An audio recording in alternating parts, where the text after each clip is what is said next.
शर्मा और आप देख रहे हैं स्कूल कोड 106 पे कालचक्र पे राष्ट्र की बात नेताओं के साथ। आज 3 ऐसे मुद्दे हैं जो इस देश की रूह को छू लेते हैं। ये मुद्दे हर महीने हमारे जहन में वापसी करते हैं क्योंकि इनके असली जवाब किसी के पास नहीं।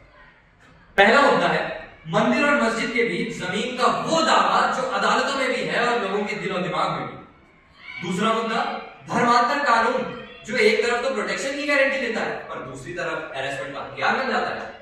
तीसरा और आखिरी मुद्दा हिंदी और हमारी भाषाओं का वो पुराना दर्द जो दिल्ली से एक फॉर्म आते ही तमिलनाडु और कर्नाटक की सड़कों पर फूट पड़ता है।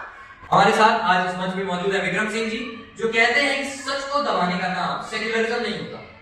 दूसरी तरफ हमारे साथ हैं कन्हैया कुमार जी जिंदाबाद सर, जिनका ये मानना है कि मेजॉरिटी की याददाश्त ही इतिहास नहीं होती।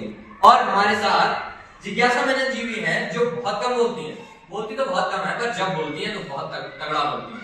तो इसी के साथ इस समारोह को शुरू करते हैं। तो विक्रम जी आप अपना पक्ष रखिए। जय श्री राम दोस्तों, मैं विक्रम सिंह आज एक ऐसी बात कहने आया हूँ जो कोई नहीं कहता। इस बात को सेक्युलरिज्म का पर्दा देकर छिपा दिया जाता है।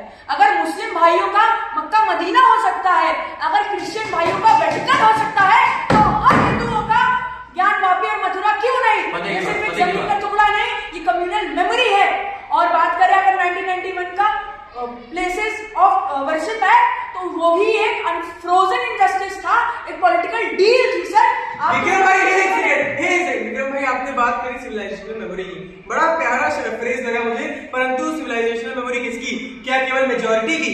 साहब ज्ञान वापी मस्जिद में पिछले 400 सालों से हमारे मुस्लिम भाइयों ने नमाज अदा करी है। पिछले 400 सालों से उन्होंने वहां पे अपनी दुआएं अदा करी है और अब आप कह रहे हैं कि यहाँ से चले जाओ, उनका ये हक आप छीन रहे हैं।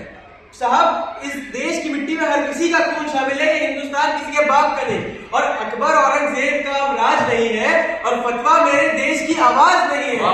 और पानी जितना पतला भी ये खून नहीं है, और पानी जितना पतला भी ये खून नहीं है। और बुलडोजर इस देश का कानून नहीं है, और बुलडोजर इस देश का कानून नहीं है। साहब पिछले 5 साल कन्हैया जी प्लीज सर आप बात करते हैं उमर खालिद की। Umar Khalid was a terrorist.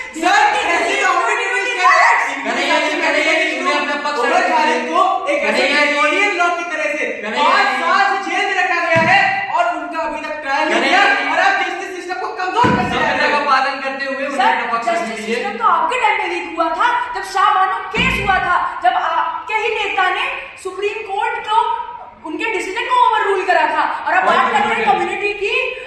भाई साहब 400 साल से आप मुस्लिमों की बात करते हैं, 1000 साल से गुलाम मेजॉरिटी विक्रम जी इसी आप लोगों जिज्ञासा जी को भी एक मौका देते हैं इस विषय पे अपनी राय प्रकट करने का। जिस दिन लॉ और मॉब एक साथ चलते हैं उस दिन कॉन्स्टिट्यूशन कमजोर रहता है, चाहे नीयत कुछ भी हो। ठीक है बहुत बढ़िया। एक और सवाल 2019 की एनईपी ड्राफ्ट और हिंदी भाषा, तमिलनाडु की सड़कें, कर्नाटका का गुस्सा, क्या ये सिर्फ सर्कुलर तक सीमित है या उससे बढ़ के भी? देखिए मैं ना तमिल को खत्म करना चाहती है ये सरकार, ना कन्नड़ को खत्म करना चाहती है, पर जब ब्रिटिशर्स चले गए तो हम उनपे अपनी डिपेंडेंसी खत्म करना चाहते हैं। अब बात आ गई ब्रिटिश राज पे डिपेंडेंसी की। साहब आपकी सरकार में कई सारे ऐसे नेता हैं जिनके बच्चे जाके विदेश से पढ़ रहे हैं।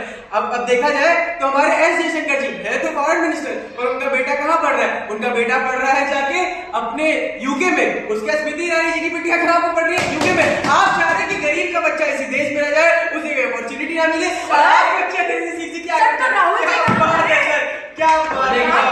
बात करते हैं आप कि हमारे नेता के बच्चे बाहर पढ़ते हैं। राहुल जी कहाँ पढ़े? सोनिया जी। सर सुनिए, अब आप मुद्दे से ना बढ़ेंगे सर। बात अच्छा एक बार और जिज्ञासा जी की राय जानते हैं इस मुद्दे। हिंदी भाषा तमिल नहीं है, ये सवाल सिर्फ इतना है कौन डिसाइड करता है कि अपना क्या है। अभी तक ये जवाब सिर्फ दिल्ली से आ रहा है और तभी तक ये बात रहेगी। अच्छा इसी के साथ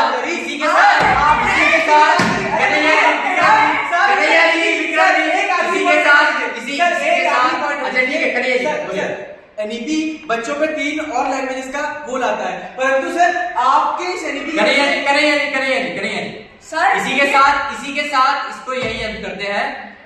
आज की बात यहाँ खत्म नहीं हुई है, ये बातें हमारे घर में है, हमारी अदालतों में है और हमारी सड़कों पर चलती नहीं है हमारे साथ। इसी के साथ इसे अंत करते हैं। धन्यवाद।